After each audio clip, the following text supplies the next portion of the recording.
Hi everyone! Welcome to the Empath Tarot Case, another love reading, timeless and general.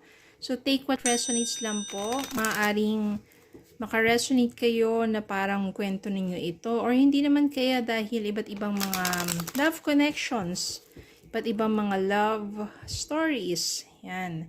So take what resonates lang po. And again, this is timeless. Kapag napanood ninyo ito, maybe the universe wants to tell you something. A life lesson or love lessons or messages.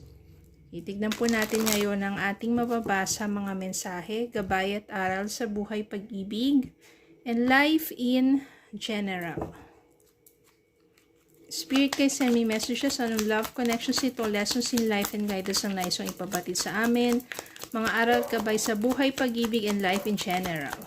Spirit, kayo send me more messages.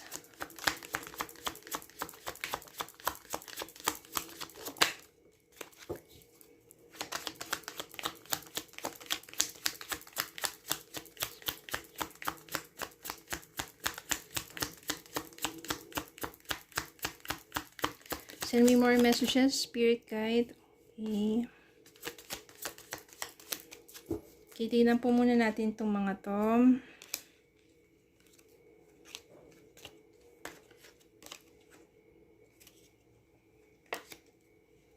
Magician. Judgment. Seven of Swords. Nine of Wands. Knight of Swords. Two of Cups. We have here Devil and Eight of Cups.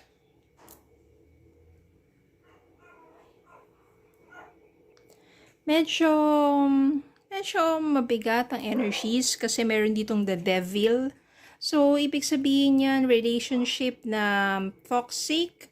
No, maraming hindi pagkakaunawaan, palagi nag-aaway, conflict, naging toxic ng relationship ninyong dalawa ng person mo. Then, meron dito, Seven of Swords. So, ibig sabihin dito, merong betrayal, lies, yan, kasinungalingan na nagaganap dito, no? Or yung mga maraming kasinungalingan or hindi pagsasabi ng katotohanan ng person mo. And, nauwi talaga itong connection ninyo sa hiwalayan. Eight of Cups. So, someone is leaving the relationship.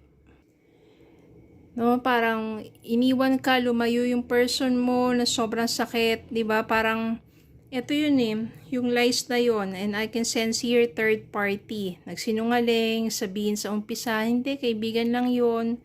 Hindi, pinsan ko lang yun. Or hindi, wala. Hindi totoo yun. Pero ang totoo, meron silang relasyon. Then iniwan ka, maaring pinagpalit ka dun sa taong yun. No? Kaya, kung sa LDR naman to, at ang communication ninyo, bigla na lang, wala na, ghosting na. No? Wala na siyang mga messages pa, or ini-ignore ka na lang niya. Ganun yung nangyayari ngayon. Then, sobrang toxic na dumating yung time to judgment. Dumating yung time na na-realize mo na hindi ka dapat mag-suffer. Hindi ka dapat magpakalugmok. Parang kasi sa umpisa, mahirap talaga magulo yan sa isip at saka sa damdamin, sa kalooban mo, sobrang bigat yan. Yung tao minahal mo, tapos hindi rin nag-work out ang relationship ninyo, niwan ka, or umalis, may iba na, ganon. So, dito na-realize mo na it's not worth it. No? Kailangan may bangon mo yung sarili mo. Yung judgment dito is you realize na sa pagkakalugmok, kailangan mong bumangon.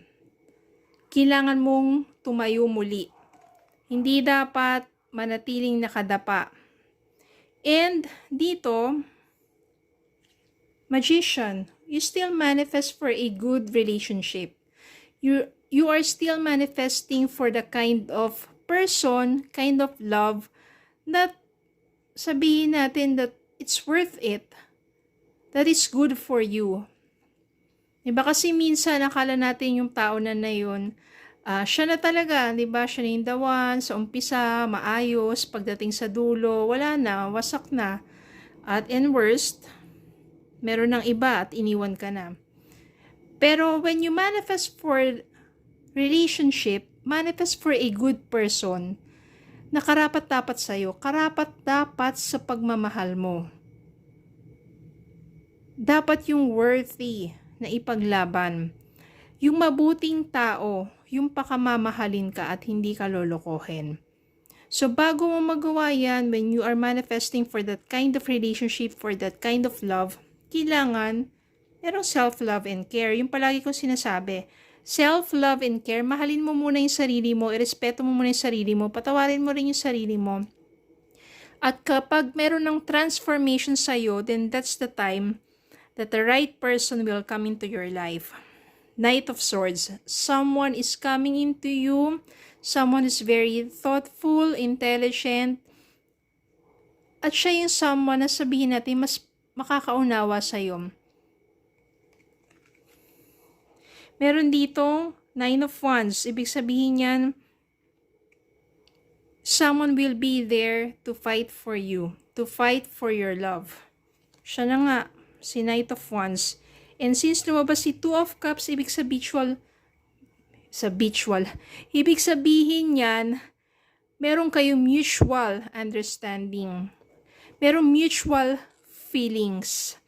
In yung Two of Cups yan, you are sharing the same feelings with each other, the kind of love that you deserve. Diba?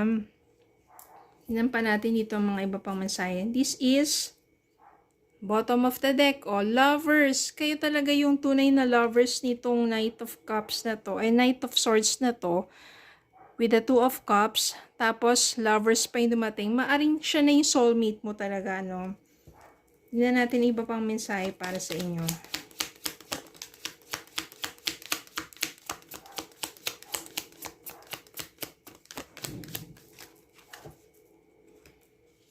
Then, nandito si Eight of Wands.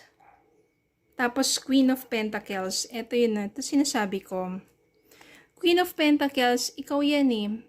Kapag napalago mo na yung sarili mo, ibig sabihin, hindi ka depende dun sa person mo because you are financially stable. And ikaw rin, in all aspect of your life, you are stable. That's the time will come that someone will communicate with you, someone will message you, magugulat ka na lang, maaring nakilala mo na pala siya, tapos bigla nag-message sa'yo, or pwede rin online, or pwede rin na-meet mo na siya, ganyan. Makikipag-communicate sa'yo, and this is this person. And eventually, magkakaroon kayo ng mutual understanding and feelings. And maaring siya na talaga yung lovers, yung soulmate mo, yung the one. Kaya minsan dyan, okay, we keep on dragging ourselves to the kind of relationship na hindi naman nag-work.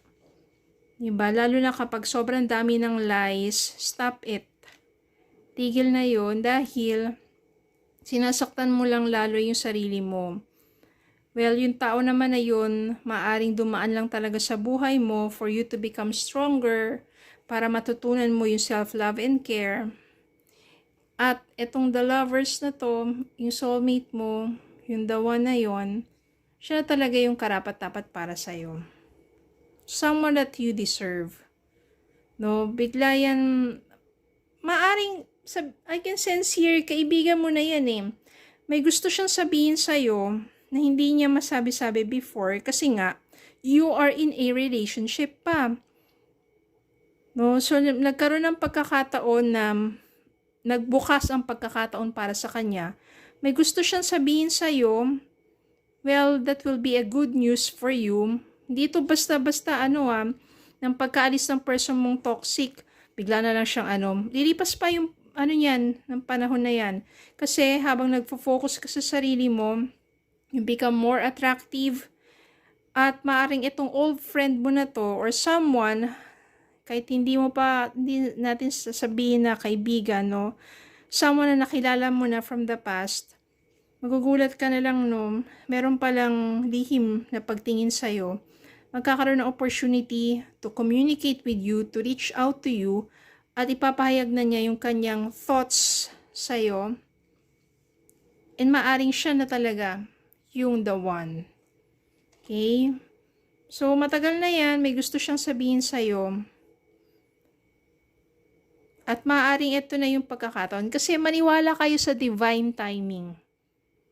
Hindi mabuti yung pinipilit natin yung mga bagay na hindi naman pala talaga naayon pa.